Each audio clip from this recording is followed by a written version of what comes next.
question par rapport au pays qui limite le nombre d'enfants qu'un pays peut avoir. Quelle est votre opinion sur cela?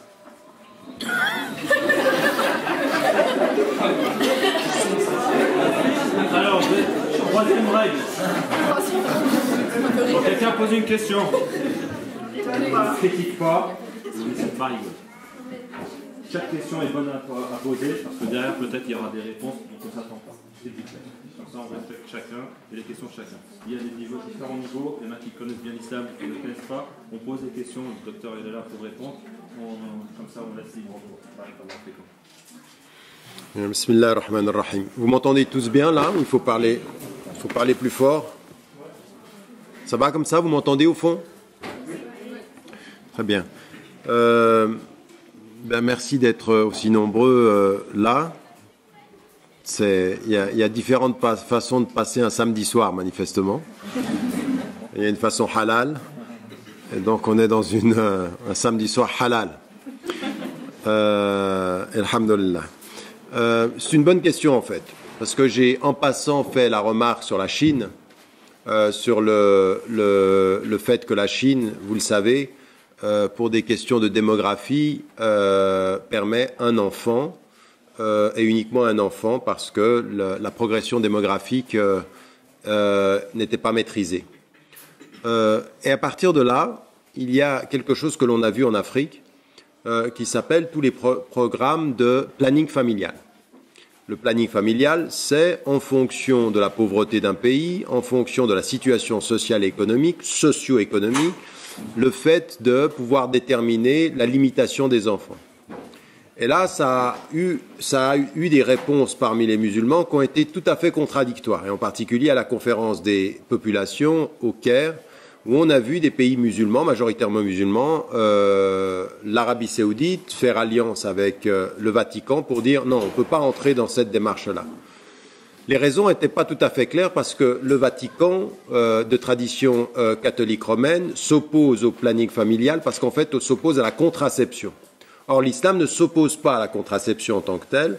Et il y a un élément sur lequel nous ne sommes pas complètement d'accord avec la tradition chrétienne, c'est que dans le mariage, la question de la relation sexuelle n'est pas strictement liée à la procréation. Et donc, ça veut dire, en l'occurrence, que même des savants au XIVe, XVe, XVIe siècle, lorsqu'ils parlent de ce que faisaient les compagnons du prophète, alayhi salam, au sens où ils utilisaient la contraception naturelle, ils font référence à cela, et ça a été permis par le prophète, alayhi salam, ce qui veut dire et qui implique que la relation sexuelle n'a pas pour seul objectif la procréation, mais elle peut avoir également la question du besoin et du désir sexuel. Et ceci va tellement loin que des savants au XIVe siècle, XVe siècle, XVIe siècle disent que l'homme peut le faire avec une condition, c'est de demander à sa femme la permission de faire ceci, car il pourrait, en faisant ceci, ne pas lui respecter deux droits, le premier, celui d'être maman, et le second, celui de son propre plaisir. Vous voyez qu'au XIVe siècle, les savants musulmans étaient beaucoup plus courageux et beaucoup plus justes dans l'équilibre que parfois aujourd'hui ce qu'on est en train de dire. Pourquoi je dis ceci? Parce que ça nous ramène à la question contemporaine, qu'est-ce qu'on peut penser quand dans un pays, il y a une politique nationale où on se dit, nous n'arrivons pas à pourvoir toute la population. Et c'est là où il faut poser les vraies questions. Dans la conférence des populations, l'Occident demande au Sud de faire moins d'enfants. Et donc, planning familial. La vraie question, elle n'est pas celle-ci. La vraie question, elle n'a pas été posée par les musulmans. Elle a été d'abord posée par un certain nombre d'acteurs en Occident en disant, mais attendez, vous êtes en train de demander aux pauvres de faire moins d'enfants parce que vous, les riches, vous ne voulez pas distribuer vos richesses. Donc en fait, la surpopulation du Sud, où les gens vont mourir de faim, ce n'est pas parce qu'il y a trop d'enfants, c'est parce que vous voulez garder vos richesses. Et donc, la raison du planning familial, c'est une mauvaise raison. Ce sont des riches qui veulent garder leurs richesses et qui demandent aux pauvres, faites moins d'enfants, ça nous gêne. Et donc ça ne peut pas aller. Là-dessus, on ne peut pas être d'accord avec ça. Maintenant, ça veut dire qu'il faut prendre des positions de principe.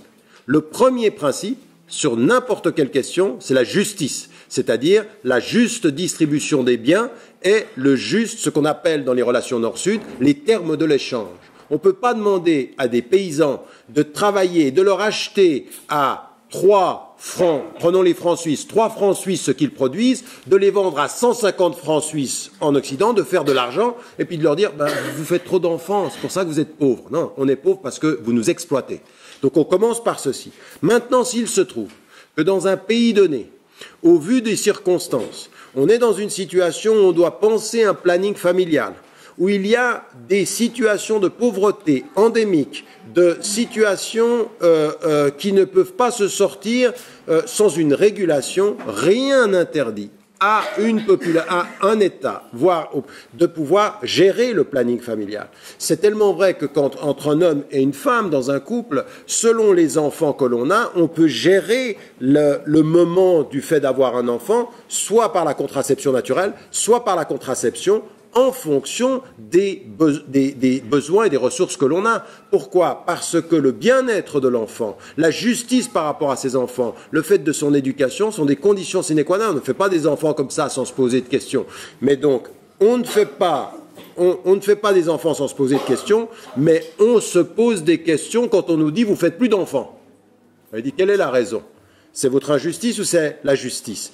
Et après, on peut gérer. Donc, c'est au cas par cas. C'est en fonction des politiques. Moi, je me suis retrouvé en Afrique, au Mali, en face du Majlis el-Ulama, qui refusait le planning familial par principe, parce qu'ils avaient certains savants qui revenaient d'Arabie Saoudite. Ils disent le planning familial, ça n'existe pas en islam. J'ai dit non, c'est pas vrai. C'est pas vrai. Ça a été des positions politiques qui ont été prises par des États, voire des savants. Ça dépend des circonstances. Maintenant, si ça nous est imposé, parce que nous, on a un complexe, tout ce qui vient de ces choses-là, c'est l'Occident qui nous impose, pas toujours. Des fois, il faut véritablement regarder la situation. Donc, c'est au cas par cas. Il n'y a pas d'opposition de principe. Il faut savoir qu'en islam, ça existe chez nous. Nous avons en islam une position sur la contraception et le planning familial extrêmement rationnelle, extrêmement ouverte aussi, et qui renvoie à la conscience des individus. Et tous ceux musulmans qui répètent ce qu'ils entendent de la religion catholique n'ont pas compris. Parce que c'est pas vrai. Par exemple, Mère Teresa, que tout le monde célèbre, c'est assez incroyable. En Occident, Mère Teresa, c'est une sainte. Moi, je suis allé voir son mouroir, je suis allé voir son travail. Elle refusait la contraception, elle refusait de donner des enfants à des parents qui n'étaient pas chrétiens. Les enfants arrivaient du Bangladesh, sont tous musulmans. Les parents qui peuvent prendre des enfants doivent être chrétiens. Ah bon? Et c'est une sainte. Et en plus de ceci, non à la contraception. À des gens pour lesquels, dans leur religion, la contraception n'est pas interdite de la même façon qu'elle l'est dans le catholicisme. Et on ne dit pas ceci. Il y a eu 2 ou 3 rapports sur cette façon de traiter les choses. Et donc, de ce point de vue-là, la lutte contre la pauvreté peut parfois passer par ça. J'ai pris un long moment pour vous dire que vous voyez des questions comme celle-ci demandent pour nous qu'on fasse attention entre les principes qui sont les nôtres, les stratégies politiques, l'utilisation de la stratégie politique pour ceci, et nous, des positions où il faut faire attention. Nous, ce qui prévaut, ce sont nos principes. Ce n'est pas des perceptions, l'Occident nous dit ou ne dit pas. Moi, je m'en fiche de ce qu'on me dit en Occident. Je viens d'abord aux principes, puis je regarde les réalités. Mais voilà, par exemple, des questions qui sont de fond. Le planning familial, c'est un instrument qu'un gouvernement peut utiliser dans des situations où, par justice, il veut permettre aux familles le bien-être. Wallahu a'lam wa a'lam.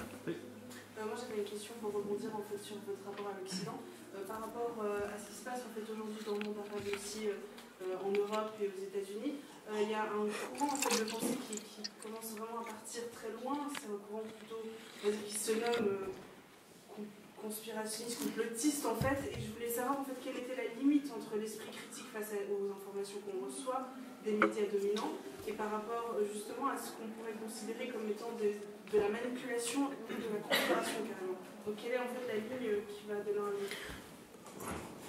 Je vous remercie. En tout cas, pour l'instant, les questions sont de haut niveau. Ça m'est toujours difficile de répondre de façon courte à des questions aussi intéressantes et larges.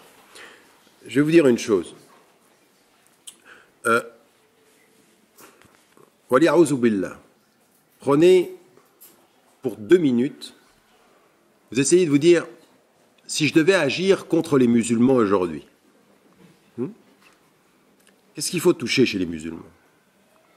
Si vous voyez l'état des musulmans aujourd'hui, si je devais être leur ennemi, encore dit, vous avez entendu, j'ai dit, Wali a'ouzou billah. Qu'est-ce qu'il faudrait toucher? Comment il faut faire?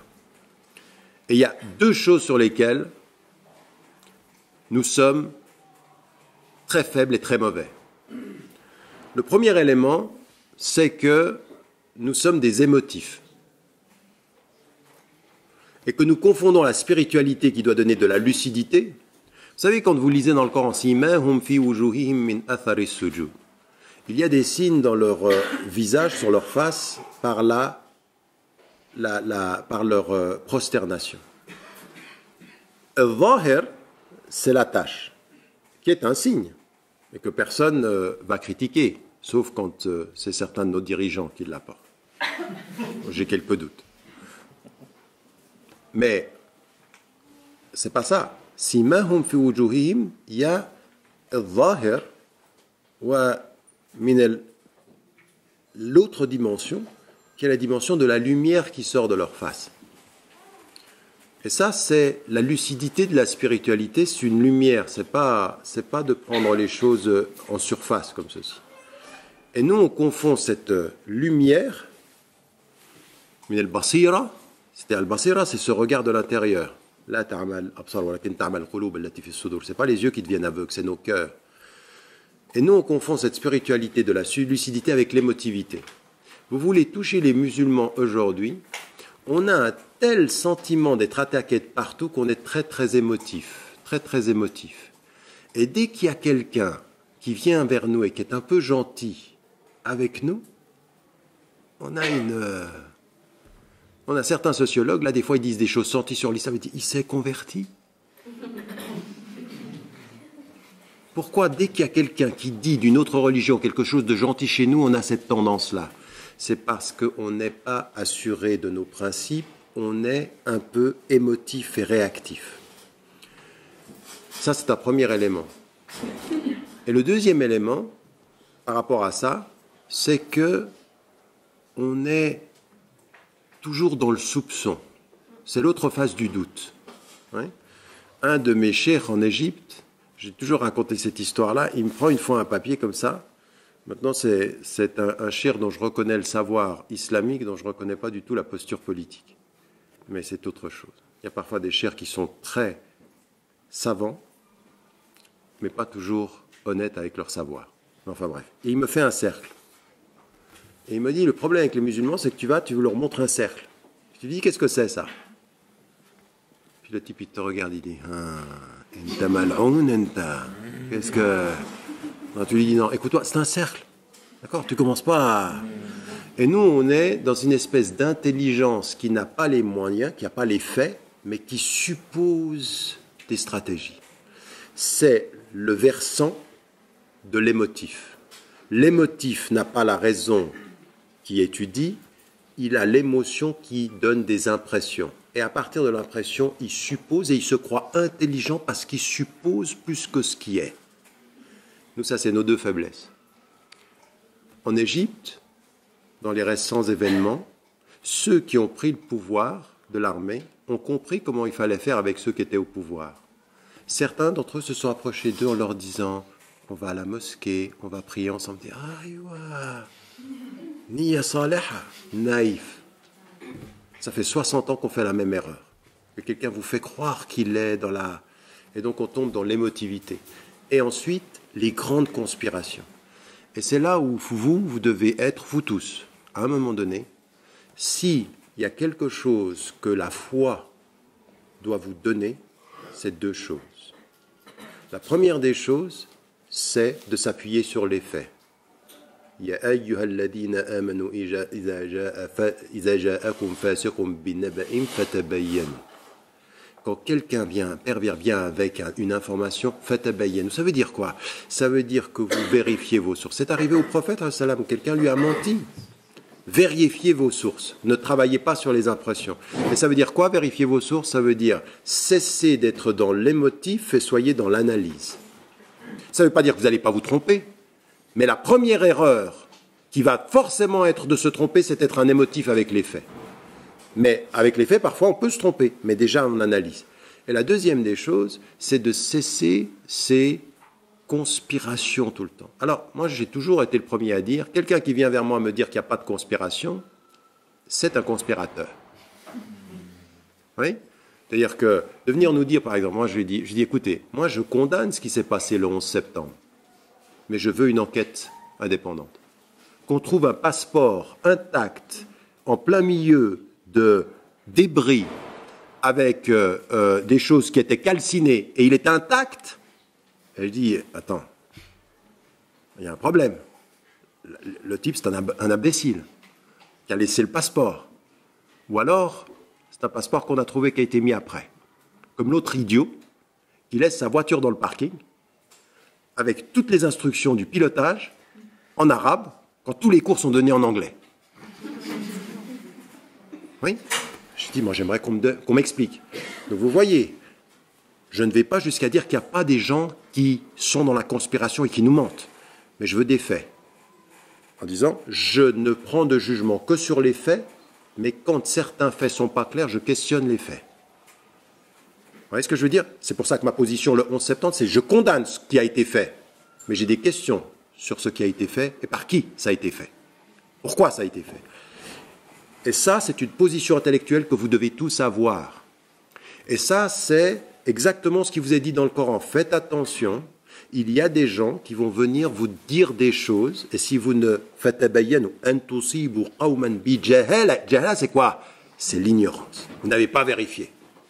Fatasbahu ala ma fa'altum nadimin. Vous allez finir triste de ce que vous avez fait. Il ne faut pas faire ça. Ça, c'est interdit islamiquement. Votre foi, elle vous dit appuyez-vous sur les faits. Et la deuxième des choses, c'est ensuite analyser, de ne pas être naïf, mais il faut analyser. Le grand problème de notre époque, c'est vous tous, là, vous êtes soumis à l'une des choses. Il y a eu une étude aux États-Unis qui montre que Internet aujourd'hui, c'est un amplificateur de la pensée conspirationniste. Pourquoi? Parce que c'est un réseau où ça va dans tous les sens. C'est-à-dire c'est un vrai réseau mondial. Et donc il y a des informations qui viennent de partout, c'est difficile de vérifier. Il y a des gens qui sont anonymes derrière leur écran, qui balancent des informations, et la conspiration est là. Et donc, la conspiration, elle a pour effet intellectuel deux choses. C'est qu'on se dit, il y a un pouvoir occulte, et donc on a moins de pouvoir, et ça nous enlève notre capacité à avoir du pouvoir. À force de penser que les autres ont plus de pouvoir, eh ben, nous, on finit par, psychologiquement, nous enlever le pouvoir de réagir. Et c'est ça qui est important aujourd'hui, c'est qu'il faut faire très très attention à ceux... Moi, j'ai entendu, il y en a qui viennent vers moi et qui disent oui, puis là aussi, vous voyez comment on est émotif. Il suffit que quelqu'un soit contre Israël pour qu'on pense que c'est un ami. Mais il y a plein de gens qui ont compris comment il fallait nous prendre avec Israël, en disant on est avec vous, mais ce ne sont pas nos amis. Par exemple, il y a des gens aujourd'hui d'extrême droite qui sont anti-israéliens, mais pas du tout des amis des musulmans. Ils veulent leur vote, ils veulent leur... ce qu'on entend par exemple sur Internet. Moi, on est venu vers moi, j'ai entendu Soral dire « Je suis un partisan de l'acte américano-britannico-qatari franc-maçon. » Il dit, non mais attendez, et vous avez des jeunes musulmans directement. Pourquoi? Il est anti-israélien, donc il est des nôtres. Mais non, étudiez ce que disent les gens, parce qu'il se pourrait que c'est une façon de nous utiliser. Donc à partir de ça, ces informations Internet, vous n'en prenez pas une avant de l'avoir vérifiée. Pas une avant de l'avoir vérifiée. Et la deuxième des choses, vous analysez sur les faits et vous ne vous exprimez sur les faits. C'est-à-dire, voilà ce que je sais, c'est ma position sur ce que je sais. Il y a plein de choses que je ne sais pas, je suspends mon jugement. Je ne sais pas, je dois vérifier. Quand on nous a parlé du printemps arabe et j'ai écrit le livre sur le réveil arabe, et que je disais à tout le monde, faites attention, c'est un piège. C'est un piège parce que ce qui est en train de se passer, si vous voyez les éléments, on s'aperçoit que les gouvernements américains et européens, de même que les gouvernements égyptiens au premier rang, ils savaient ce qui était en train de se passer, c'est les jeunes qui étaient forts. J'ai entendu, tu n'aimes pas les Arabes, tu fais pas confiance à nos peuples, j'ai tout entendu. Regardez où on en est 4 ans plus tard. Vous savez quelle était l'erreur? On n'a pas étudié ce qui s'est passé avant. Et le problème des musulmans, c'est qu'ils regardent que ce qui se passe dans le monde musulman. On n'a pas étudié ce qui se passait en Europe de l'Est. On n'a pas étudié ce qui se passait en Amérique latine. Les mêmes techniques ont été utilisées en Europe de l'Est. Par la même personne. Mais ça, il faut étudier. Faites tabayyanu. Étudiez, faites votre travail. Et vous qui êtes des étudiants, vous ne pouvez pas, moi je suis désolé, n'importe quel jeune homme ou jeune femme d'Afrique du Nord, d'Asie, du Mashrek, qui vient et qui me dit « moi j'ai pas les moyens d'étudier », je comprends parce qu'il n'a pas les moyens. Mais vous qui êtes ici, en Suisse, avec la possibilité, vous avez du temps, vous avez des moyens, vous avez la possibilité de lire, et que vous soyez des émotifs, c'est doublement une responsabilité. Vous n'avez pas le droit, devant Dieu et devant la conscience, d'être des émotifs en train de penser le monde de façon conspirationniste comme ceci. Non, il faut de la responsabilité, il faut qu'on devienne des sujets. Vous les premiers. S'il y a une chose que vous devez faire, c'est de refuser de tomber dans des espèces d'alliances comme ceci, de gens, ah, puis j'ai entendu ça, puis t'as entendu, attends, calme-toi. On regarde les faits. Et si les faits, ils disent quelque chose, on prend une position. Et par exemple, en même temps, ce qui est en train de se passer en Syrie, en Irak et tout ça, il faut étudier ces choses-là. Il faut faire attention de ne pas s'exprimer n'importe comment. Il faut étudier. Il y a des gens qui ne sont pas musulmans qui disent sur ça des choses beaucoup plus intéressantes que tous les musulmans réunis, parce qu'ils osent les dire. Parce que nous, on est des peureux. Parce que des fois, on n'analyse pas. Donc j'aimerais dire, de ce point de vue-là, c'est une bonne question ça, parce que c'est une vraie question chez vous les jeunes. Il faut vraiment faire attention, faites très très attention aux informations informelles que vous avez, aux thèses conspirationnistes. Et puis il y a des gens qui sont en train de vous dire, on est complètement manipulé par tout le monde. Je veux dire, si vous pensez que vous êtes tout le temps manipulé, ben, la plus grande force du manipulateur ou du dominant, c'est de laisser entendre au dominé qu'il n'a pas les moyens de sa liberté. Et si vous écoutez ce que je vous ai dit à la conférence tout à l'heure, la ilaha illallah, c'est de dire à tous les manipulateurs, à tous ceux qui dominent, faites ce que vous voulez. Mais si lui il veut, vous ne pourrez rien. C'est un message d'un grand pouvoir. C'est-à-dire, moi quand je suis en face de quelqu'un à la télévision qui te critique, il dit, mais pourquoi tu... Il y en a qui me disent, mais comment tu fais pour ne pas le taper? Vous savez comment tu fais? Quand il vous parle et que vous, de l'intérieur, vous dites « La ilaha illallah », c'est pas à toi que je parle. Toi, tu n'es que l'instrument de l'erreur. Nous, on est des instruments de quelque chose qui est une tentative de vérité. La ilaha illallah, vas-y, parle, critique-moi. C'est pas ça le plus important. Ça, c'est un petit jeu, ça. La'ibun, wallahu. C'est-à-dire, c'est du jeu pour les gens. Nous, on n'est pas là pour ça. Donc, c'est ça que je suis en train d'essayer de vous dire, Inch'Allah.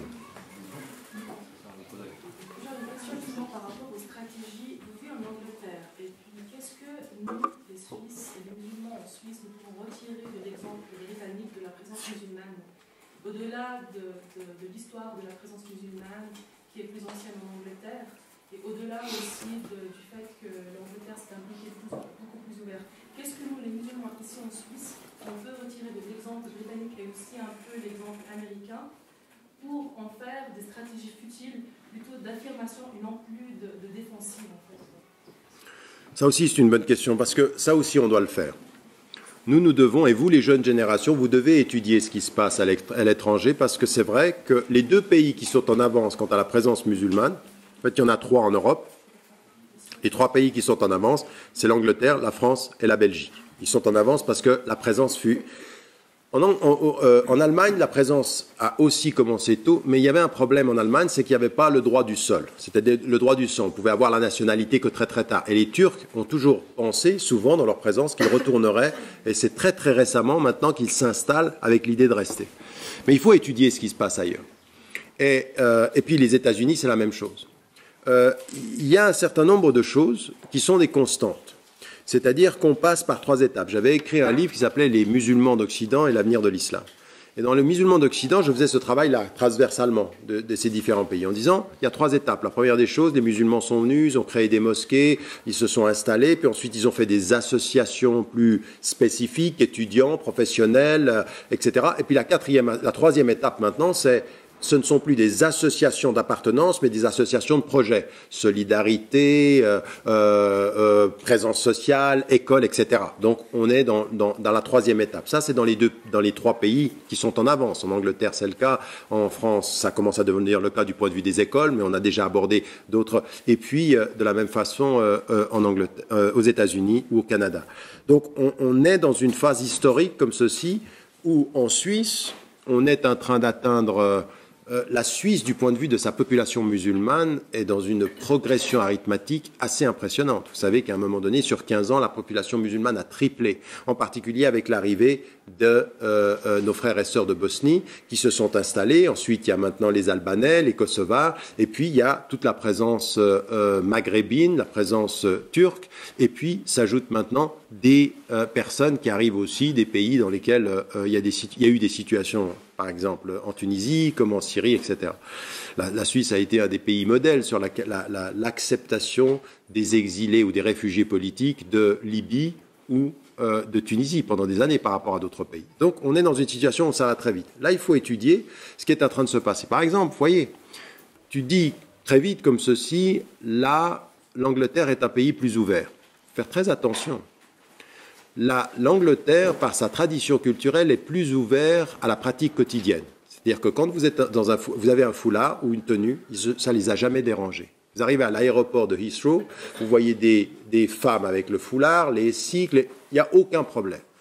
Le problème, il n'est pas dans l'apparence physique ou vestimentaire, il est dans l'intégration par le social. Et là, vous allez retrouver des mêmes barrages. Oui, c'est pas aussi facile que ça. Il faut faire très très attention. Méfiez-vous des apparences. C'est-à-dire que vous pouvez avoir une présence sociale. Ça ne veut pas dire que les rouages de l'égalité citoyenne soient aussi faciles que ça. C'est-à-dire qu'il y a des choses beaucoup plus subtiles dans les discriminations. Chaque pays, il faut le regarder comment il est, comment la dynamique se fait. Ça ne sert à rien de comparer les pays en fait. Il faut toujours comparer le pays avec les idéaux qu'il annonce. Oui. Par exemple, j'étais récemment Edoui Plenel, je ne sais pas si vous avez entendu parler, il vient d'écrire un livre qui s'appelle Pour les musulmans. Et lui, il dit une chose que moi je répète depuis 30 ans. Je lui ai dit, notre rôle à nous, en tant que musulmans, c'est de réconcilier la France avec ses principes, ou de réconcilier l'Angleterre avec ses principes, et la Suisse avec les principes. Et quand je parlais à Freisinger, je lui dis, l'avenir dira qui de vous ou de moi est plus fidèle aux principes suisses. Vous êtes un homme d'exclusion, et moi je réconcilie la Suisse avec ses principes. C'est vous qui êtes moins suisse que moi. Ça, là, un peu... sur le plan des principes. Donc, en l'occurrence, à partir d'un certain moment, nous, on doit regarder ceci. Et là, par exemple, il y a des choses qui sont importantes. Du point de vue de notre présence, il va y avoir tout le réseau mosquée, tout le réseau de nos institutions. Ce que nous devons comprendre aujourd'hui, et vous devez comprendre, ce sera votre rôle, il faut institutionnaliser l'islam de Suisse. Institutionnaliser, ça veut dire lui donner des institutions solides. Il ne faut pas faire de l'informel. Il ne faut pas qu'on soit des amateurs du travail social, des amateurs du travail éducatif. Il faut avoir des institutions. Il faut avoir des gens qui sont des professionnels. Ce sont des professionnels dans l'éducation. Nous, comment on fait? On a besoin de quelqu'un pour de l'arabe. Tu parles arabe, tu seras le prof d'arabe. Attendez, il parle arabe, mais il n'a aucune technique. Il ne sait pas ce que ça veut dire. Et ça a donné quoi parfois? C'est qu'il savait parler l'arabe, il était mauvais prof d'arabe, et ça a donné de mauvais élèves, et ça a donné un désamour de la langue. Parce que le pédagogue, c'est celui qui fait aimer la matière, c'est pas simplement celui qui la transmet. Le vrai pédagogue, c'est ça. Quand vous êtes dans le cours, vous avez envie d'apprendre l'arabe. Il y en a, vous rentrez dans le cours, vous n'avez même pas envie d'entrer déjà. D'accord? Donc, en l'occurrence, il faut professionnaliser l'enseignement. Deuxième élément, professionnaliser l'enseignement, c'est-à-dire que certains d'entre vous, il faut que vous soyez des enseignants. Il faut que vous soyez des enseignants, il faut que vous soyez dans l'école publique, il faut que vous soyez présents. Il faut avoir une visibilité de la profession, pas simplement une visibilité du vêtement. C'est difficile, c'est très difficile. Ah non, mais attendez. Vous me demandez ce qu'il faut faire. Je ne vous ai pas donné le chemin de la facilité. Je vais donner le chemin de l'exigence. Et ça va être très difficile, pour vous comme pour tout le monde ici. Et en particulier pour les femmes. Mais je peux vous dire une chose, c'est que comparativement à d'autres sociétés, il y a dans certains cantons, il y a dans certaines dynamiques des possibilités. Et il va falloir se battre. Mais pour ça, c'est là où il faut une deuxième chose. Il faut être des citoyens. Vous savez, il y a une formule qui dit « Nul n'est censé ignorer la loi ». Elle est vraie. À partir d'un certain moment, vous devez savoir dans quel pays vous êtes. Et vous devez connaître vos droits. Moi, j'avais connu ça quand j'étais jeune, au moment où j'avais rencontré pour la première fois Youssouf Islam, Cat Stevens, le chanteur. Et lui, il est britannique. Lui, il ne fallait pas lui dire « tu dois t'intégrer ». Oh, je suis britannique. Et quand quelqu'un venait vers lui, il dit « entre toi et moi, il y a le droit. Et je vais t'attaquer ». Il a gagné je ne sais pas combien de procès sur des gens qui lui... Il dit « non, moi, je me fais respecter sur la base du droit ». Donc, à partir d'un certain moment, il faut aussi même des professionnels. On a besoin d'avocates et d'avocats qui soient là dans ce domaine, des professionnels, qui tiennent, qui savent de quoi on parle. Ou alors des gens qui soient des avocats aussi, qui soient peut-être pas musulmans, mais qui comprennent ce qu'on est en train de dire. Donc il faut qu'on se forme et que l'on forme. Je me souviens quand on avait commencé Musulmanes et musulmans de Suisse, au moment où j'en étais le président ici, j'avais amené un constitutionnaliste pour qu'il s'assoie avec les dirigeants musulmans qui disent la Constitution, qu'est-ce qu'elle dit? Parce que comment voulez-vous défendre vos droits? Vous ne connaissez rien au droit. Donc il faut professionnaliser dans la question de notre citoyenneté, dans la question de l'école. Ensuite, il faut professionnaliser et il faut se diversifier. Vous devez aujourd'hui, par vos professions, on doit vous voir partout. On doit avoir des personnes qui soient des journalistes. Mais pas, attention, comprenez-moi bien, ou des enseignants par exemple, mais pas des enseignants qui viennent à l'école, parce qu'il y en a qui disent, je vais à l'école, je vais faire de la da'wah. Non. Qu'est-ce que c'est la da'wah du musulman? C'est pour ça que je vous dis, je l'ai dit ceci dans le livre Les musulmans d'Occident, l'avenir de l'islam. La vraie da'wah, c'est la compréhension. On vous a mis on vous a établi comme une communauté du juste milieu pour que vous soyez témoins devant les gens. Et shahid ala nas, c'est quoi? C'est quelqu'un, quand on le voit agir, c'est pas marqué musulman. C'est pas je suis musulman, parce que dire je suis musulman, c'est un complexe. Moi, quand je suis allé aux États-Unis après le 11 septembre, ils avaient un badge. C'était marqué Proud to be a Muslim. Je dis mais qu'est-ce que vous faites là? Proud to be a Muslim? Vous pensez que la fierté, ça se met sur le cœur? La fierté d'être musulman, elle sort du cœur, elle ne se met pas sur le cœur. Vous n'avez pas à mettre ça. Moi, je ne le mettrai pas, ça. Parce que ma fierté, elle va se voir dans ma façon d'être.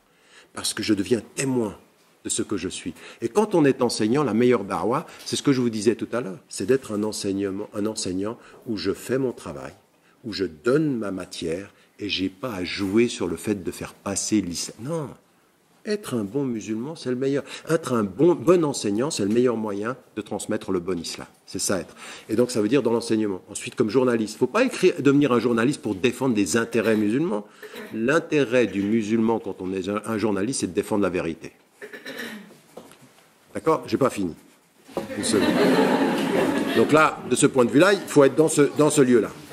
Et là, maintenant, de plus en plus, on a des journalistes qui viennent. On a des journalistes, et vous arrivez avec votre sensibilité. Donc, professionnaliser ceci. Ensuite, il faut être dans toutes les sphères. Et là aussi, c'est pour ça que je vous dis, il n'y a pas de saut métier. Arrêtez de penser que le bon, il est ou simplement prof, ou médecin, ou informaticien. Mais non, il faut être dans tous les corps de métier. Il faut qu'on soit dans les boulangeries, il faut qu'on soit dans les garages. Quand on est compétent, Dieu, il aime quand vous faites un travail, que vous le maîtrisiez. Donc, ce que tu fais à ton niveau, à la barakatillah, mais il faut le faire en maîtrisant ce que tu fais. Et puis, il faut d'autres domaines. Il faut qu'on soit dans les domaines du culturel. Il faut qu'on soit dans le domaine de l'artistique. Alors là, maintenant, on le voit à Londres, on le voit aux États-Unis, et pas simplement dans le rap. Même si j'ai rien contre le rap. Moi, j'ai vu des gens moi, j'ai des amis qui sont des rappeurs qui viennent vers moi et avec lesquels je parle. J'ai aucun problème avec ça. Même que j'aimerais pourtant que sur le domaine artistique, on soit aussi sophistiqué. On n'est pas uniquement de l'art de la résistance. On est de l'art de l'expression, de la beauté. Allahu Jamil yuhibbul Jamal. Dieu, il est beau, il aime la beauté. Tout ça, on doit vous voir là, maintenant. C'est ça votre visibilité. C'est ça s'assumer. Mais ça, il faut le professionnaliser. Moi, ce qui me gêne avec beaucoup de musulmans, c'est qu'ils sont un tout petit peu... Ils réussissent, je ne sais pas comment on fait ça, nous. On réussit. On a des gens qui se sont convertis autour de nous, qui sont suisses, qui sont européens, et nous, on a réussi à arabiser leur rapport à la culture. T'as un rendez-vous, on est en retard. Tu fais les trucs, c'est de l'amateurisme. Et nous, on peut le dire, moi, je peux le dire. Des fois, franchement, c'est du travail d'arabe. Alors, quelqu'un qui me dit t'es raciste, je dis non, je sais ce que je dis. Même avec moi-même, des fois, quand moi je travaille, je me dis c'est du travail d'arabe ce que tu fais là. Parce qu'on n'a pas le... Alors, s'il y a quelque chose qu'on doit prendre, c'est-à-dire la sagesse, c'est la propriété perdue du musulman, le rapport à l'heure, le rapport au travail, à l'amateurisme, à la maîtrise, ça on doit le prendre. Et ça, c'est une expérience extraordinaire que vous avez en Suisse. Ça, il faut le prendre. Prenez de la Suisse et de la culture suisse les bons côtés et délaissez les mauvais côtés. Nous, on fait le contraire. On colonise par les mauvais, on prend les mauvais. Et donc, ça ne peut pas le faire. Par contre, on voit maintenant toute une génération de jeunes. Vous savez, il faut que vous soyez très, très positifs par rapport à ça. Le taux de retour à l'islam, de plus de pratiques, il est de plus en plus important dans les générations, deuxième, troisième et quatrième génération de musulmans, dans les pays comme l'Angleterre, chez les plus éduqués. Je ne sais pas, c'est des paumés.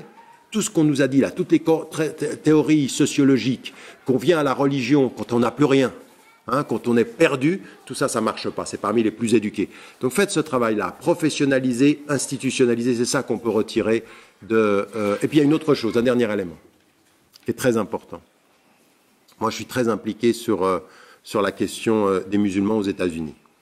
Et je suis rentré aux États-Unis par la porte, pas de la migration. Alhamdulillah, mon père, rahimahullah, à Genève, avait reçu, dans les années 60, Malcolm X. Et Malcolm X revenait du pèlerinage. Et quand il est revenu du pèlerinage, il avait compris qu'il s'était trompé. Que toute la théorie, les Noirs, race supérieure, c'était faux. En islam, le meilleur d'entre vous, inna akramakum indallahi, d'abord, tous on a de la dignité, hein, tous on a de la dignité. C'est-à-dire, le plus digne, c'est celui qui a le plus de... C'est la piété qui fait la différence. Il était revenu et il s'était arrêté pendant 4 jours à Genève. Et il était retourné. Et moi, ce que j'ai eu dans ma jeunesse, c'est l'islam afro-américain. C'était eux. Et eux, c'est des Américains. Ils ne sont pas des immigrés. Ils étaient même là avant certains Blancs. Ils sont devenus comme esclaves, ils étaient là avant certains Blancs. Mais par contre, ils avaient un statut social souvent inférieur à ceux qui venaient d'Égypte, de Syrie, qui étaient des médecins, qui s'installaient aux États-Unis. Et on a eu 2 classes sociales. Alors je vais vous dire une chose, c'est quelque chose de très important, ce que je suis en train de vous dire. Faites attention, au moment où vous travaillez comme musulman, de ne pas devenir des nouveaux petits bourgeois suisses, où on veut son argent et on ne s'occupe pas des plus pauvres. Il y a toute une génération de musulmans qui sont très contents d'avoir réussi. Ils sont dit, moi, maintenant j'ai mon métier. Très bien, je suis sorti de la banlieue. Et moi, je vais vous dire une chose, il y a une chose que Malcolm X a dite qui est très importante. Quelqu'un qui me dit, je suis sorti de la banlieue, je n'ai qu'une question à lui poser. Est-ce que tu y retournes? Est-ce que tu retournes de là où tu es sorti? Est-ce que tu vas être solidaire de ceux qui y sont? Et Malcolm X, c'est ce qu'il a dit. Il a dit, je suis né de inner cities, c'est-à-dire c'est les banlieues américaines, j'y retourne.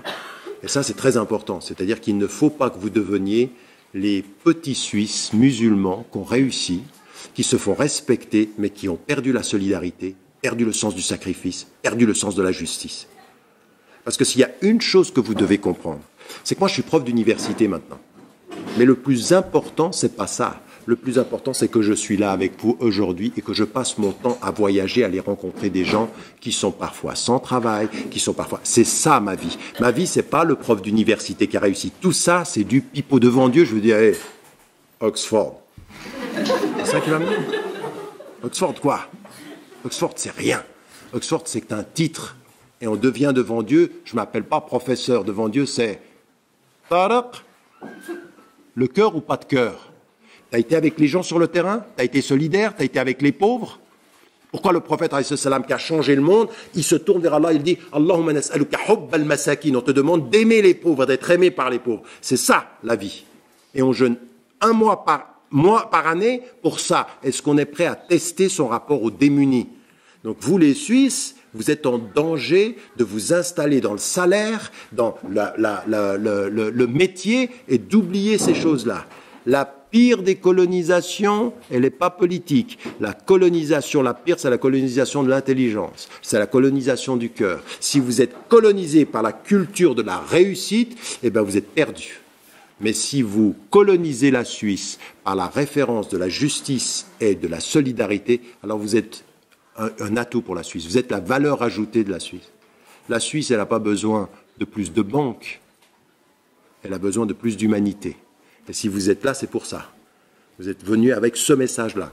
Je ne sais pas si vous comprenez ce que je suis en train de dire, parce que ce que je vois moi maintenant, c'est des gens qui ont « Ah, t'as réussi !» Et je dis « Mais j'ai réussi quoi ?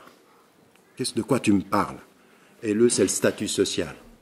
C'est de passer à la télévision. Franchement, mais qu'est-ce que c'est que ces bêtises ? On est vraiment... c'est la culture des idoles. Il y en a qui me regardent et quand ils me voient comment les musulmans sont avec moi, ils me disent « Mais tu sais quoi ? T'es une rockstar. » Vous rigolez, mais c'est une honte. C'est une honte que nous, notre communauté, puisse donner cette impression-là qu'à partir d'un certain moment, on est dans cette espèce de... On fait la même chose. Mais vous savez quoi ? C'est une rockstar halal. Ouais. Alors, ça. J'ai une question au sujet de l'ouverture d'esprit. On dit qu'on ne peut jamais être trop ouvert, mais est-ce qu'il y a un excès dans l'ouverture ?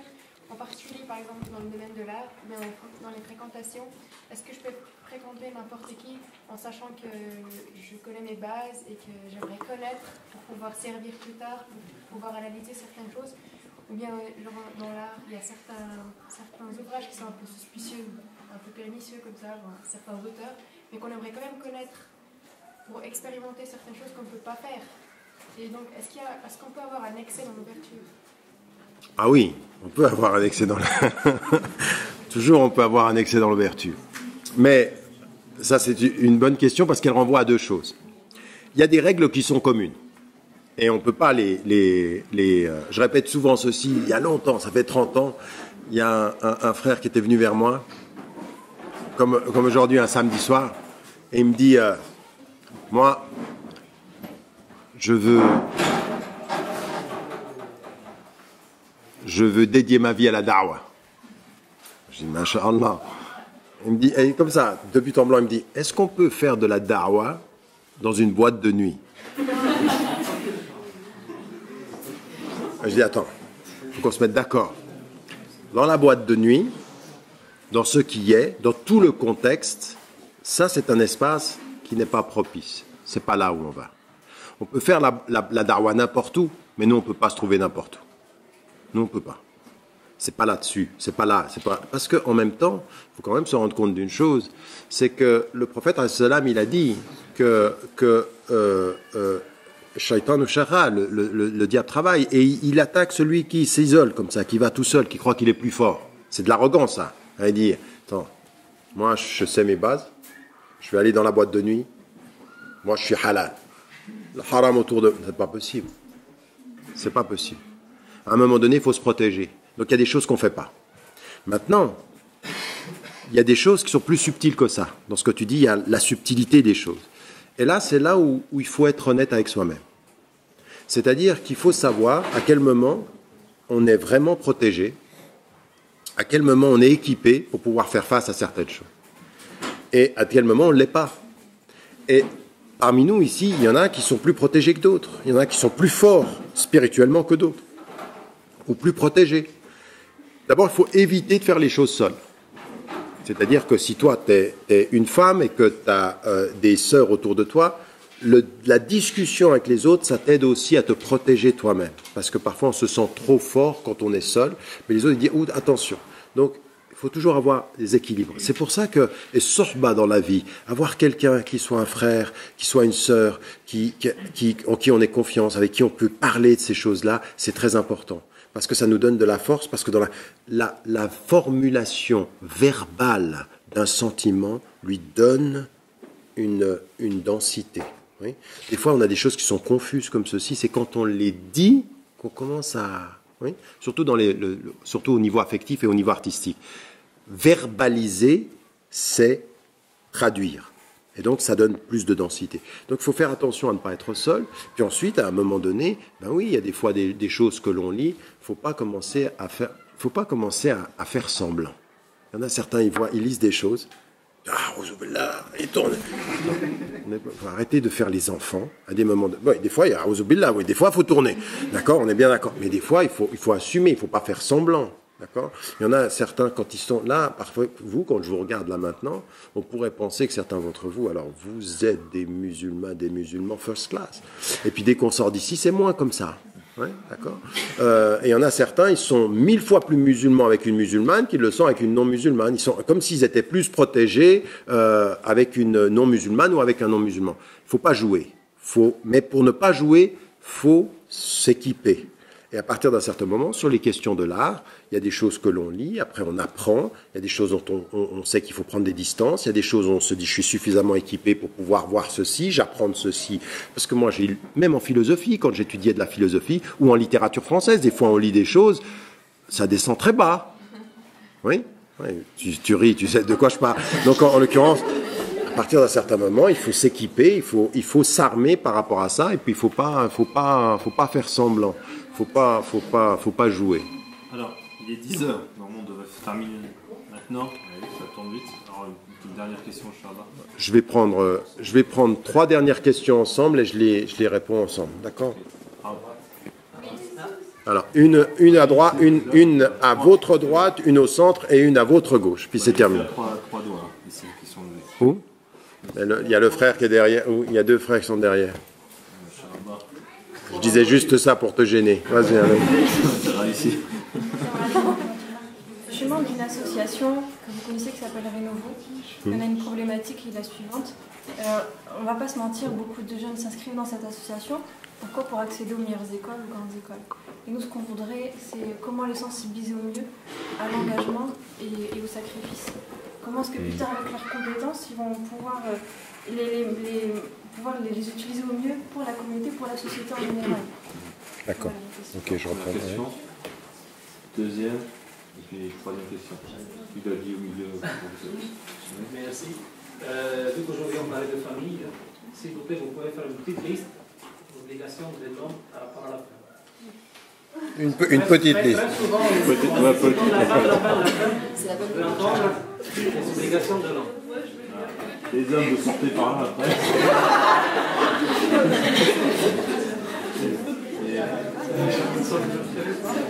Et troisième question ici. Oui. Moi, vous parliez du Malcolm X et en même temps des rappeurs juste avant. Et j'aimerais savoir qu'est-ce que vous pensez du fait que Kémy Séba a été incarcéré en ce moment, et du racisme anti-blanc chez les Noirs, et ce rapport aussi qu'il y a eu anti-blanc avec le rappeur Mehdi, qu'on l'accuse par exemple de racisme anti-blanc, d'antisémitisme un peu partout. Comment vous voyez ce conflit, on va dire, qu'est-ce qui se passe avec cette personne, surtout avec Kémy Séba Tu es de Suisse? Oui, je suis de Suisse. D'où? De quel canton? De Lausanne. De Lausanne, d'accord. Ok. Non, il n'y avait pas de sous-entendu. Il y a pas. C'est une question simple. Hein, c'est comme le cercle. Hein, tu ne commences pas à jouer conspiration. Non, c'est très simple. Donc sur la première question, c'est une bonne question. D'abord, il y a une première chose. Je connais Rénovo et j'ai soutenu et je suis allé à l'une de leurs soirées. Cette année, je pourrais sans doute pas, mais dans les années futures, je soutiens ce travail-là. Et je pense que ce qui est vrai, c'est que c'est une association qui aide. Donc je pense que tout le monde est au courant de ce que vous faites, non? Donc simplement de permettre à des jeunes qui sont dans des situations ou géographiquement, socialement, dans une exclusion géographique, de pouvoir rentrer dans les réseaux qui peuvent leur faire accéder aux meilleures écoles parce qu'ils en ont les compétences et parce qu'ils en ont le profil. Et donc en fait, comment fonctionnent les grandes écoles? Souvent c'est par réseau, c'est par des possibilités. D'abord déjà le savoir qu'on peut avoir accès aux écoles, puis ensuite il y a des réseaux qui se créent et ça c'est un excellent travail, il faut le faire. Pourquoi? Parce que beaucoup de nos jeunes, dans toute l'Europe et même en Suisse, ils ne sont pas au courant des possibilités qu'ils ont d'accéder aux meilleures écoles et donc il faut le faire. Maintenant, c'est là où on a un vrai problème. C'est-à-dire, soit on imite la société ambiante en se disant « vous pouvez entrer aux bonnes écoles », et puis en fait, c'est le succès quant à soi, ou après, dans la formation, c'est-à-dire qu'à toutes les étapes de la formation de ces élèves, qui sont soit dans les dernières années du lycée ou du collège ici en Suisse, le collège en Suisse étant le lycée en France, ou le gymnase dans le canton de Vaud, avec ses spécificités. Donc, en l'occurrence, à ce moment-là, dans tout ce travail de formation avec eux, de prise en charge, c'est là où il faut intégrer la composante de l'éthique solidaire, de l'éthique du sacrifice, de l'éthique du don, de l'éthique de l'échange, de la préoccupation sociale. Nous n'avons pas, nous, une idée de la citoyenneté fondée sur le droit. Vous savez, quand j'ai écrit le premier ouvrage que j'avais écrit, qui avait été écrit en français, il s'appelait « Les musulmans dans la laïcité ». Et tout le monde s'était arrêté à ce titre-là dans un premier temps, et ce qui était le plus important, c'était le sous-titre. Le sous-titre, c'était « Devoir et droit, responsabilité et droit des musulmans dans les sociétés ». Responsabilité et droit. C'est-à-dire que dans notre formation, c'est pas « je suis citoyen, j'ai mes droits », j'ai une responsabilité. La solidarité, le don, ça, ce sont des choses... Mais même moi, quand j'étais prof, j'ai été connu comme prof en Suisse pour avoir lancé, au moment où j'étais jeune, moi j'ai commencé à enseigner, j'avais 18 ans, à 22 ans, à 18 ans, je prenais les élèves, pour les emmener en Afrique, pour pouvoir faire du travail humanitaire. Les gens qui ont lu mon texte 20 ans après que j'écris, 25 ans après, qui s'appelle « Mon intime conviction », j'ai dédié un texte à un élève qui s'appelle Thierry, qui m'a appris. Il fait partie de ceux qui m'ont appris des choses. Ça, j'avais 19 ans. 19 ans, j'enseignais et je l'ai amené au Mali pour qu'on voit la situation. Et j'ai fait de mon enseignement une chose tout le temps comme ça. C'est-à-dire, je vous enseigne à bien parler le français, mais je vous enseigne à bien vivre, à vous occuper des gens. Et après, on a fait des livres. Je prenais mes élèves au collège, c'est-à-dire au lycée. Je les prenais et on sortait de l'école et je leur disais, vous allez bien écrire le français, mais vous allez vous occuper des personnes âgées de votre pays. Vous allez vous occuper des personnes qui sont sorties de l'école. On a fait 3 livres. Un qui s'appelle « Le sablier fondu » sur les personnes âgées, un qui s'appelle « En rouge dans la marche », ceux qui sont sortis de l'école, et un autre livre sur un point commun, la différence, la diversité culturelle et le racisme. Et donc, à partir d'un certain moment, comme enseignant, je faisais sortir mes élèves de l'école pour la solidarité. Mais ça, c'était, vous voyez, c'était « shahid ala nas », shahid. C'est-à-dire, j'ai jamais parlé d'islam, parce que ça, ce sont des valeurs universelles que tout le monde comprend, c'est-à-dire la solidarité. Vous, ce que vous devez faire dans une organisation comme ceci, c'est que tout le domaine de formation doit être lié à ça, à la solidarité, au souci. Vous ne réussir seul, c'est raté. C'est pas lui, on a fait des sorties caritatives et on a des partenariats avec beaucoup d'associations. C'est pas des sorties caritatives, c'est une philosophie de vie. Ouais. C'est pas... Non, moi, sortir le dimanche ou le week-end pour faire un truc caritatif, c'est bien, mais ça reste toujours marginal. Une philosophie de vie, c'est différent qu'une organisation de la semaine. Oui. L'organisation de la semaine, c'est le plus important, c'est mes études du lundi au vendredi, et puis le samedi, on va faire un truc caritatif. Il faut intégrer ceci à une conception de la réussite scolaire. Qu'est-ce que ça veut dire réussite en nos termes? En nos termes, ça veut dire tout ça. Donc moi, ce que je veux dire, c'est que je reconnais l'importance du travail qui est fait et je le soutiens. Je pense qu'en même temps, on devrait peut-être entrer dans quelque chose qui est plus profond sur la notion de réussite. Qu'est-ce qu'on entend par réussite? Et moi, je vais même être plus loin. Je vais vous dire une chose.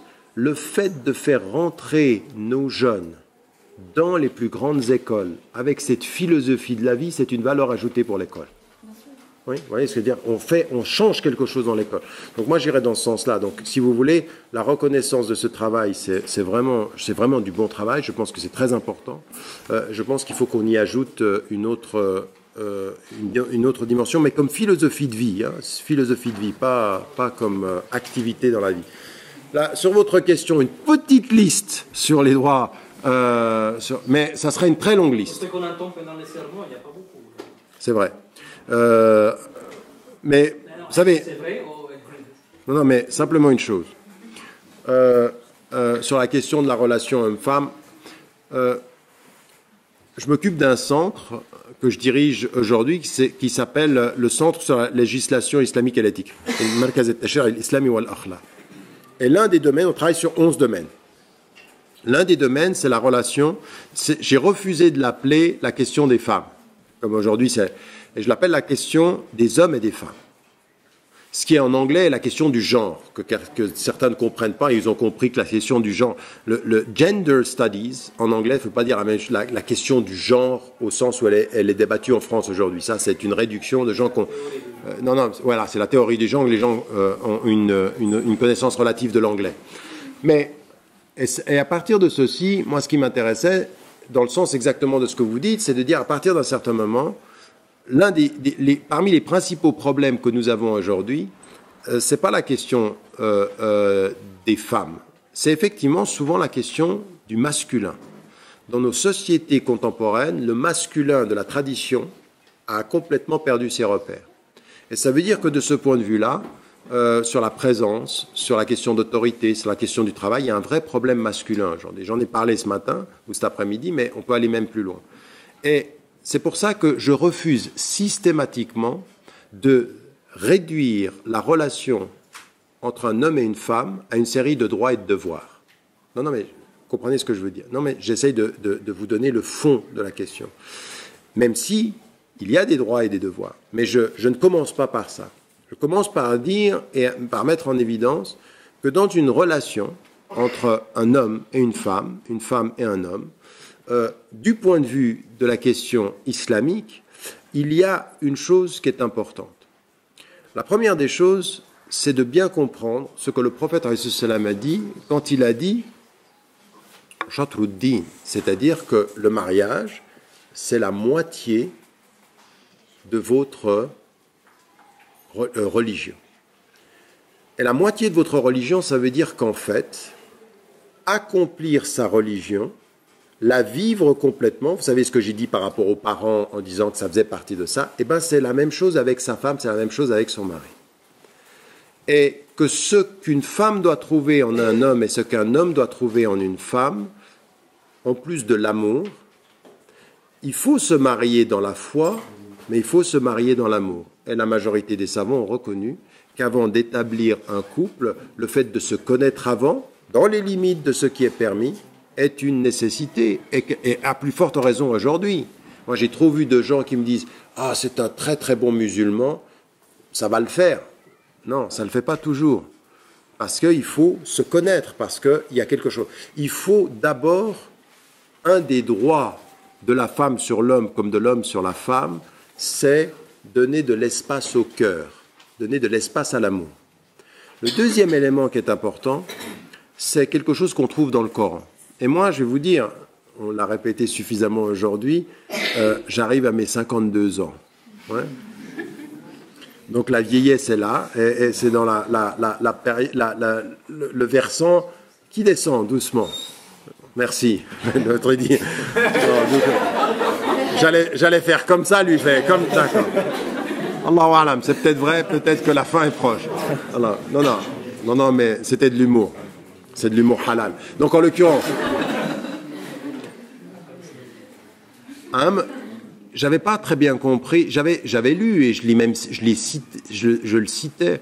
Il y a même la première fois que je suis allé à l'île Maurice, ça fait 20 ans, j'avais fait une conférence sur les relations familiales. Et je citais ce verset 2 ou 3 fois. Et c'est plus récemment, il y a 5-6 ans, que je me suis penché sur les études des neurosciences contemporaines, sur le fonctionnement cérébral des hommes et des femmes. Et des choses extraordinaires. Alors bon, vous avez le livre qui a été un succès, les hommes viennent de Mars et les femmes de Vénus, etc. Mais il y a quelque chose de beaucoup plus important dans les neurosciences. Et en fait, on s'est aperçu d'une chose, c'est que tout le discours musulman qui a été une certaine façon d'interpréter l'islam, que les femmes sont plus émotives que les hommes, maintenant on le sait, notre fonctionnement cérébral nous prouve que c'est le contraire. En fait, ce qui est tout à fait aujourd'hui établi, c'est que le cerveau féminin a exprimé par toutes les études qu'on en a fait une chose qui est importante, c'est qu'en fait, les hommes sont plus émotifs que les femmes, mais moins extravertis. C'est-à-dire qu'ils utilisent moins de mots par jour pour exprimer leurs émotions. Que les femmes sont plus maîtresses de leurs émotions, mais elles sont plus extraverties. Elles vont exprimer jusqu'à 6 fois plus de mots par jour. Non, mais c'est des faits, ça, c'est scientifique. Et là, vous apercevez d'une chose qui est tout à fait importante, c'est qu'en fait, dans l'expression émotive, celui qu'on a considéré comme le sexe faible, on aurait pu le comprendre dans le but strictement biologique, dans la dimension psychologique et émotive, c'est le contraire. Et là, vous revenez au Coran, et puis vous lisez un texte qui dit « Hunna libasun lakum wa antum libasun lahun ». Le Coran, Allah subhanahu wa ta'ala ne met jamais un ordre par hasard. Et ce qu'il dit dans le verset, il commence par les femmes. Elles sont une protection pour vous et vous êtes une protection pour elles. Alors on peut se dire, c'est parce que le Coran s'adressait aux hommes. Non. Allah subhanahu wa ta'ala, il dit quelque chose d'extrêmement important. La femme protège l'homme et l'homme protège la femme. Et il commence par l'homme. Il y a une protection. Il commence par la femme qui protège l'homme. Comme pour nous dire, attention, le plus faible n'est pas celui qu'on croit. Le plus faible n'est pas celui qu'on croit. Et donc, en l'occurrence ici, un des droits fondamentaux pour la femme, mais comme pour l'homme, c'est dans l'amour la protection. Et ça veut dire quoi la protection? Troisième élément, comment est-ce que je protège quelqu'un que j'aime? Simplement en le protégeant de l'ennemi? Non. Je protège quelqu'un que j'aime par les moyens que je lui donne de se sentir bien avec lui et avec moi. Et ça veut dire quoi? D'un point de vue islamique, c'est le premier élément, la communication. Et vous voyez que le prophète, alayhi salam, pourquoi vous pensez que sa femme Aïcha est l'une de celles qui a transporté ou transmis le plus de hadiths? Parce qu'à aucun moment, il n'a diminué dans son statut de femme qui pouvait comprendre. Et quand on lui a posé la question, il a dit « Allez demander à cette femme rousse ». En d'autres termes, je lui ai parlé et elle a acquis de la science. Et nous, ce qu'on doit faire dans nos couples, c'est la communication. Et si on aime une femme ou si on aime un homme, le premier signe de l'amour, le premier signe de la foi dans l'amour, c'est la communication. On se parle. Et le prophète, c'était plus que ça. Il jeûnait. Et vous savez que dans le jeûne, la relation sexuelle est impossible pendant le jour. Il jeûnait et en même temps, il lui donnait à Aïcha toute son affection pendant le jour. La caresse pendant le jeûne est halal, elle est permise. C'est d'aller plus loin qui n'est pas permis. Et lui, il a été affectueux. Quand vous êtes un être humain, une femme, quand vous êtes un être humain, un homme, l'une des choses qui vous protège le plus de l'extérieur, c'est d'avoir vos besoins affectifs, on vous les donne. Vous avez le besoin d'être entendu, le besoin d'être caressé, le besoin d'être vu. Oui. Et là aussi, c'est très important. À un moment donné, quand ça devient inquiétant, quand votre femme, elle vient vers vous, elle vous dit « Mais oh, j'ai changé 3 fois de vêtements, tu vois rien ?» Non, mais attendez, c'est le djihad de porter le hijab, ce qui est en fait le vrai mot, c'est le khimar, doit être compensé par l'attention de l'homme vis-à-vis de la femme. Mais c'est normal, c'est féminin d'avoir un rapport. Mais comme pour les hommes, comme pour la femme, il y a un droit que vous avez. Tu n'as pas le droit de ne pas me regarder. Parce que si tu ne me regardes pas, je ne vais pas être bien avec moi-même. Ne me demande pas d'être bien avec mon corps si tu ne le regardes jamais. Ou si tu ne me vois pas. Souvenez-vous toujours du poète Rimbaud. Le poète Rimbaud, il a écrit un texte qui est parmi les plus beaux de la littérature française. Il avait 16 ans quand il écrit Sensation. Où il écrit « Par les soirs bleus d'été, j'irai par les sentiers fouler l'herbe au menu.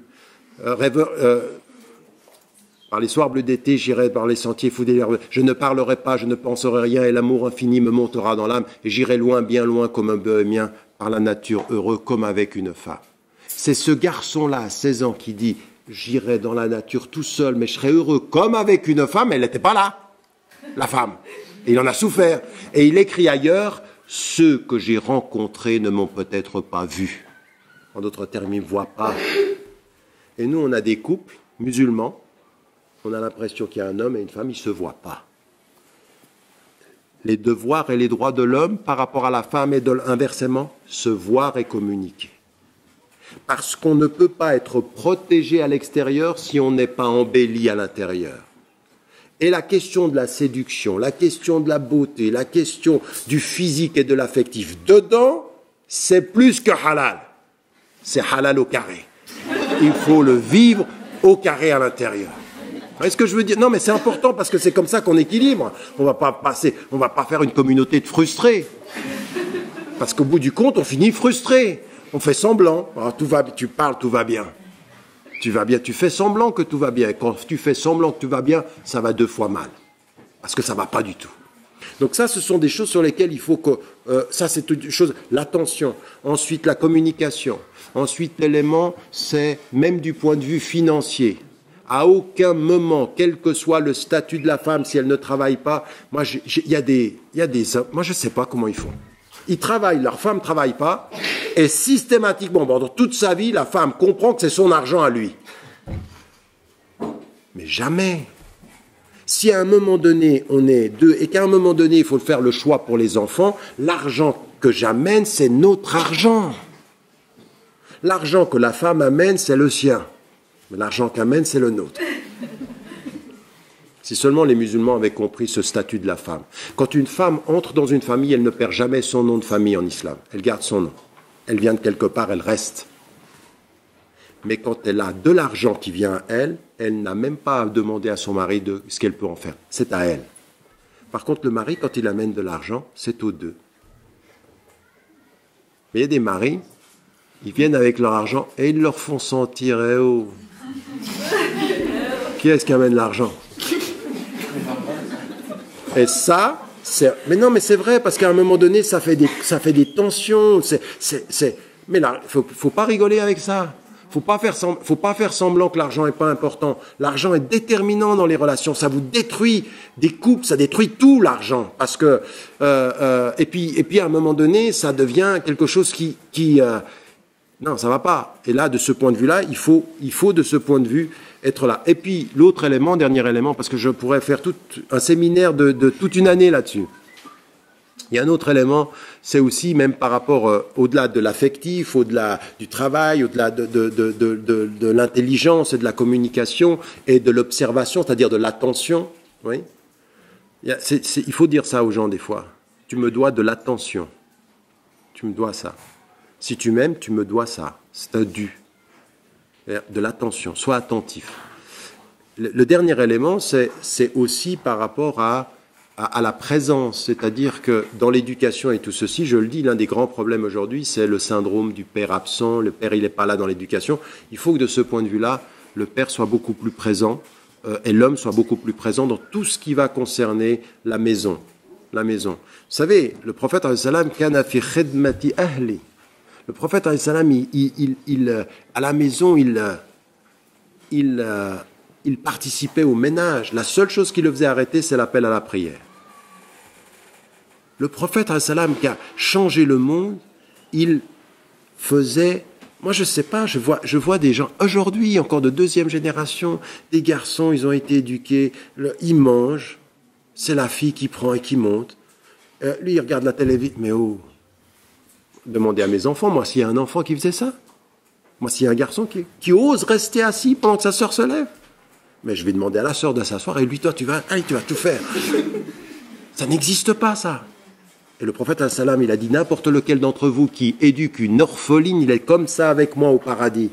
2 orphelines, des gens qui n'ont rien. Donc, à partir d'un certain moment, à la maison, faire le ménage, faire manger, la table, le service, servir les gens. Tu vaux dans ta capacité à servir. Et tu vaux rien dans ta capacité à te servir. Tu vaux dans ta capacité à servir. Et ça, il y a certains... Parce que là, les jeunes, là, ils sont là. Et certains garçons, là, ils sont... Ouais. Vous voyez ce que je veux dire? Je vois bien les garçons, j'en vois. Il y a des garçons, ils aiment bien ce que je dis sur certains domaines. Les sœurs aussi notées. Dernier élément, c'était sur ce que vous avez dit, très rapidement. Bon, j'ai suivi l'affaire. J'ai suivi l'affaire parce qu'en fait, Camille Seba a été extrêmement dur avec moi sur beaucoup de ses cassettes, en disant que je faisais partie un tout petit peu de ceux qui travaillaient pour... enfin, encore un truc qui était... bref.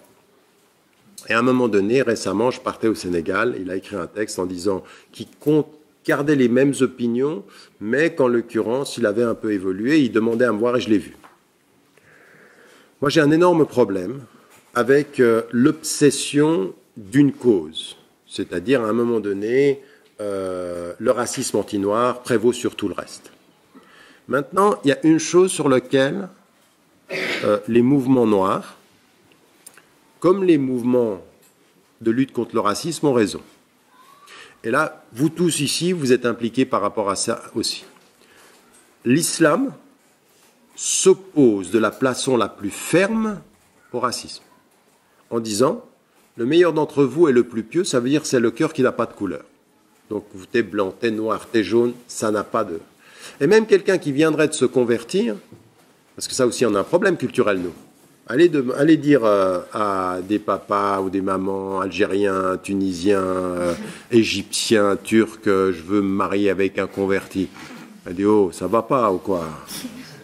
Il y en a, tu parles même pas, tu n'as même pas fini ta phrase que tu reviendras l'année prochaine. Donc, ils sont pas... Parce qu'on a un problème culturel, qui est aussi une question de racisme de ce point de vue-là.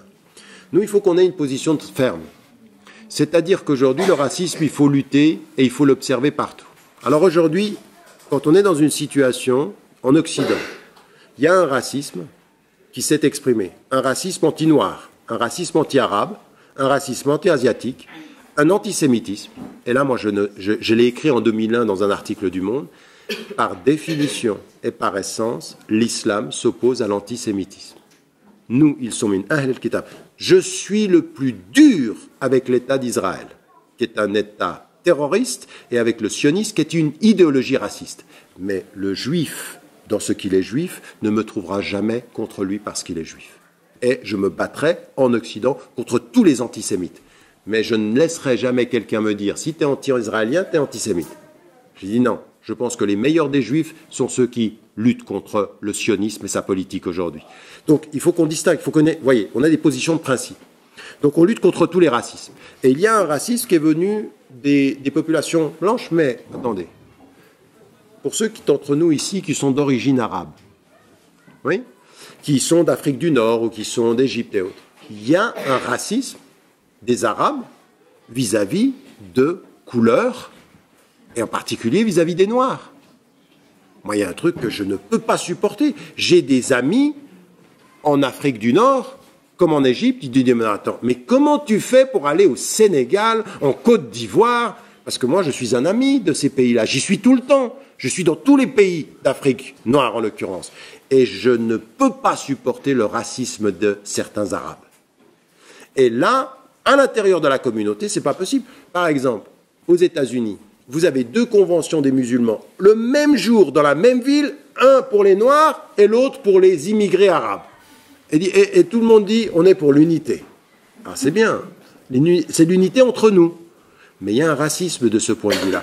Et là, il faut qu'on lutte contre ça. Et on le voit dans nos familles. Je dirais, pour certaines filles, certains garçons ou certaines filles, d'aller vers vos parents et de leur dire, attends, j'aimerais épouser un noir. Il dit, pardon? Ça existe, ça. Ça existe. Et dans nos communautés, regardez, il y a combien de musulmans qui sont d'origine d'Afrique subsaharienne en Suisse? Beaucoup. Ok, vous vous retournez là, ils sont combien? Ils sont où? Ils sont où, nos frères noirs d'Afrique? Ils sont où? Pourquoi ils ne sont pas là?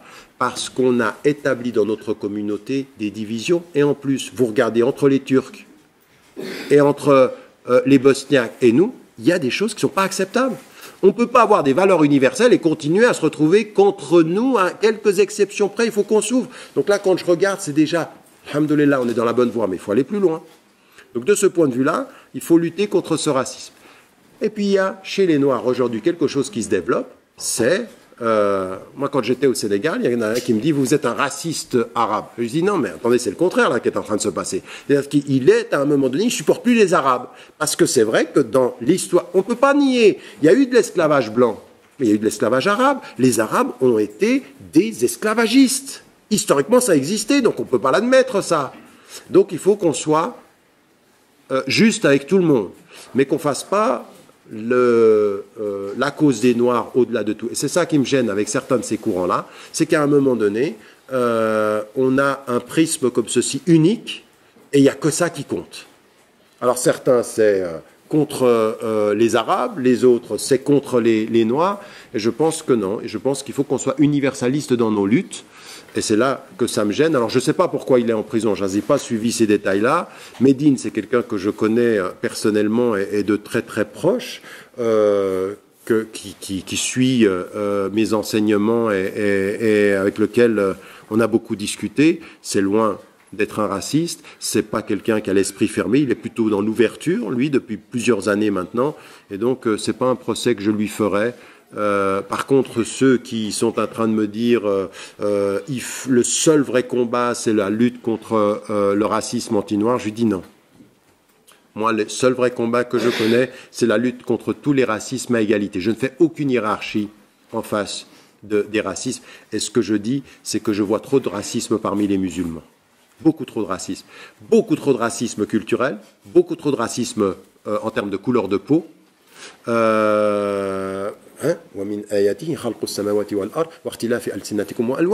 C'est parmi les signes de Dieu, c'est la diversité des langues et des couleurs.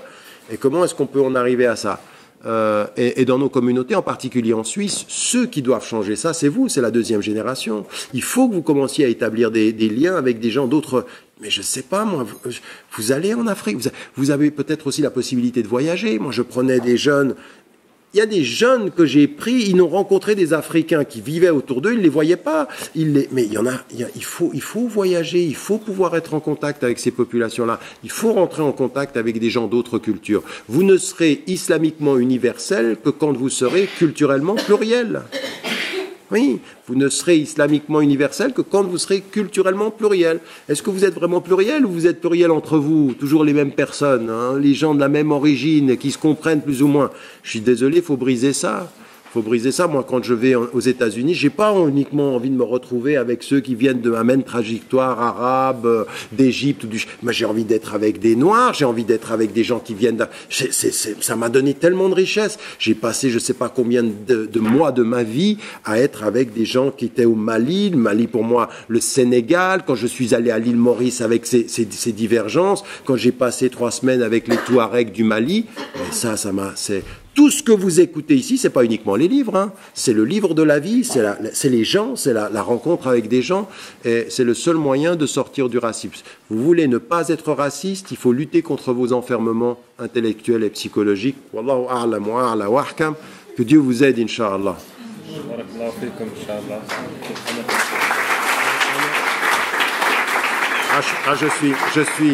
Je suis très déçu que vous connaissiez pas la fatwa. J'ai une fatwa particulière, on n'applaudit pas, parce qu'il faut qu'on écoute les discours comme on lit des livres.